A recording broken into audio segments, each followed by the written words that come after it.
बिस्मिल्लाहिर्रहमानिर्रहीम। अस्सलाम वालेकुम नाज़रीन कराम, एक नई वीडियो और एक नए मौजू के साथ आपकी खिदमत में हाज़िर होते हैं। बात करने जा रहे हैं हीरो और क्रिकेट की दिलदादा लता मंगेशकर, जिनके गलों में सुरों का जादू बसता था।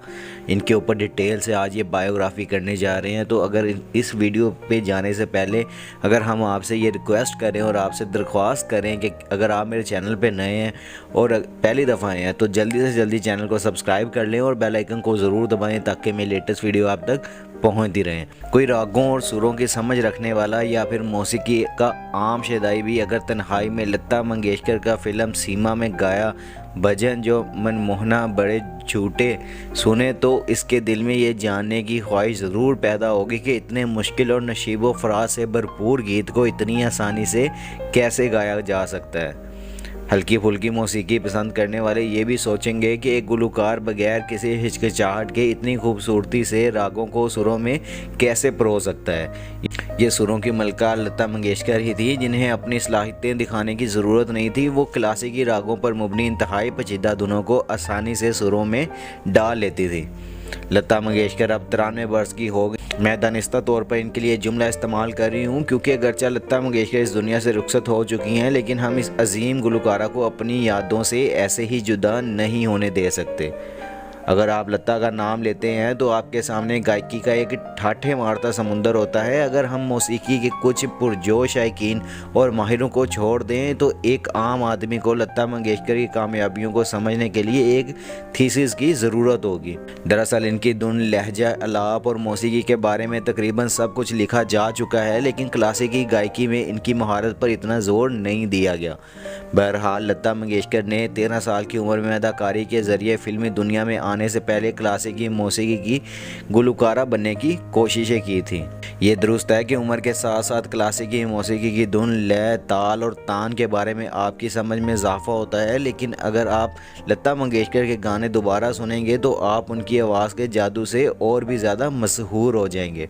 लेकिन सवाल ये है कि लता को आज़ाद हिंदुस्तान की सबसे मोअज़्ज़ज़ गुलकारा और मुल्क की सबसे बाअसर फनकारों में से एक क्यों समझा जाता है।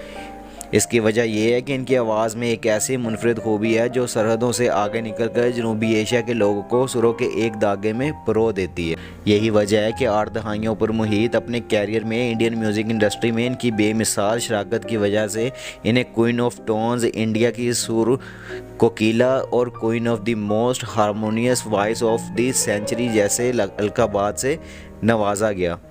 अपने इब्तदाई दिनों में लता मंगेशकर ने मगरबी मौसीकी के 4 ऑक्टेव में गाया, और ख्वाह वो सुस्त, मध्यम या ऊंची आवाज़ लेके क्यों ना हो, गाने के मुख्तलिफ हिस्सों में उनके गाए हुए ऑक्टेव्स मुख्तलिफ एहसास देते हैं, और जो इनकी आवाज़ में जादू है उस पर तो लोग मर मिटते हैं। फिल्म नूरी के गाने चोरी चोरी कोई आवे में दिल से उठने वाले सुस्त सुर की तरह फिल्म पाकीज़ा के गाने चलते चलते वाले मध्यम सुर, या फिल्म अनीता दत्ता के गाने रातों के साए गने में दरमियानी सर उभर कर फिल्म चोरी चोरी के गीत रिस्क बलमा दिल क्यों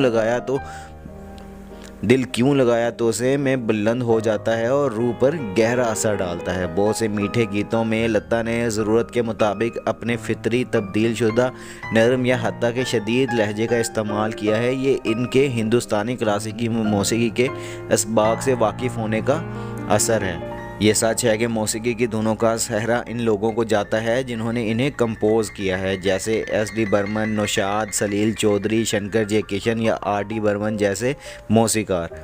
लेकिन अगर लता मंगेशकर ने इन धुनों को अपनी आवाज़ में इसी उतार चढ़ाव के साथ पेश ना किया होता और सुरीले बन के साथ इंसाफ ना किया होता तो सूरत हाल मुख्तलिफ होती। उनके गीतों में सुरों के बारीक उतार चढ़ाव का फ़र्क साफ महसूस होता है। लता के गानों में श्रुति नामी एक ही नोट की मुख्तलिफ किस्में सुनी जा सकती हैं। राग रागनी की ये पेचीदगियाँ आमतौर पर सिर्फ विदुषी, किशोरी, अमोंग्स जैसे खालिस क्लासिकी गुलकारों की महारत में नज़र आती हैं। हिंदुस्तानी रागों पर मुबनी मखसूस गीतों की धुनें बुनियादी तौर पर 2 हिस्सों, अलाप और स्थायी ठहरावों में तकसीम है, लेकिन लता मंगेशकर के गाए हुए गानों की बहुत सी मिसालें हैं जो क्लासिकल बंदिशों का हिस्सा बन चुके हैं। मिसाल के तौर पर फिल्म सौतेला बाई का गीत जा मैं तोसे नहीं बोलूँ या फिल्म दस्तक का गीत बयान दरवा ओ बलमा वगैरह ये इसकी ज़िंदा मिसालें हैं। गुलकारा शोभा मदुल कहती हैं कि लता जी ऐसी मुकम्मल फ़नकारा थीं कि वो कुछ भी गा सकती थीं, चाहे वो राग पर मुबनी गज़ल हो या दिलकश तराना, वो कुछ भी गा सकती थीं। कुछ साल पहले लता की ही तरह बासलाहियत इनकी बहन आशा भोसले से बात करते हुए मुझे मालूम हुआ कि मंगेशकर ख़ानदान मुकम्मल तौर पर हिंदुस्तानी क्लासिकल मौसीकी के लिए वक्फ़ है। यही वजह है कि इनके ख़ानदान के अफराद रोज़ाना गाने की मशक यानी कि रियाज़ करते हैं, बिल्कुल इसी तरह जैसे किसी दूसरे हिंदुस्तान मौसीकी के घराने के मशहूर गुलकार करते हैं। लता मंगेशकर के वालिद पंडित दीनानाथ मंगेशकर गोवा और जो मराठी थिएटर के मरूफ फनकार थे, और पंडित दीनानाथ जो बुनियादी तौर पर थिएटर मौसीकी के मौसीकार थे। लता मंगेशकर इनकी सबसे बड़ी औलाद थी, इसलिए इन्हें क्लासिकल गुलकारा बनने की तरबियत भी दी गई। ताहम बाद में हालात कुछ ऐसे हो गए कि इन्हें फिल्मों में प्लेबैक सिंगर बनना पड़ा। हालात के इस मोड़ ने हम सबको इनके फ़न से लुत्फ़अंदोज़ होने का मौका फराहम किया, जिसके लिए हमें खुदा का शुक्र भी अदा करना चाहिए। फिल्मी मौसीकी की हल्की फुल्की धुनों ने शायद लता मंगेशकर की क्लासिकली अंदाज पर असर डाला हो, लेकिन अपनी बाकायदा मशक़ की वजह से जब भी लता ने क्लासिकली रागों के साथ गाने गाए, उन गानों के साथ भी पूरा इंसाफ किया। गज़ल गुलकारा राधिका चोपड़ा का लता मंगेशकर के बारे में कहना है कि इनको बयान करने के लिए सिर्फ एक ही लफ्ज़ काफ़ी होता है, इंस्टीट्यूशन, यानी वो गुलकारा जो अपनी ज़ात में एक अदारा थी। वो कहती हैं कि लता मंगेशकर में अपने आप में मौसीकी का एक घराना है, जिसकी पैरवी हल्की फुल्की मौसीकी गाने वाले हर गुलकार को करनी चाहिए, जिस तरह मैं करती हूँ, चाहे वो भजन हो, गज़लें हों, रागों पर मुबनी गाने हों या हल्के फुल्के गाने हों, दोनों या दुख की गहराइयों में डूबे हुए गाने हों। लता जी ने जिस तरह से पहले से आखिरी सतर तक अपने मिजाज के मुताबिक मुख्तलिफ गानों को अपनी धुनों का आशीर्वाद दिया है, आने वाली तमाम नस्लें इनसे सीखती रहती हैं। वो दोनों के मिजाज के मुताबिक बड़ी आसानी के साथ गाती थी और आने वाली कई नस्लें इनकी तलकीद करती रहेंगी। तो अगर आपको मेरी ये वीडियो पसंद आई है तो जल्दी से जल्दी लाइक, शेयर और कमेंट्स कर दिया करें, और जिस भाई ने अभी तक चैनल को सब्सक्राइब नहीं किया वो जल्दी से जल्दी चैनल को सब्सक्राइब कर लें और बेल आइकन को ज़रूर दबाएं ताकि मैं लेटेस्ट वीडियो आप तक पहुंचती रहे। इंशाल्लाह मिलते हैं नेक्स्ट वीडियो में। अपना और अपने आसपास के लोगों का ख्याल रखिएगा और दुआ में हमें भी याद रखिएगा। अल्लाह हाफ़िज़।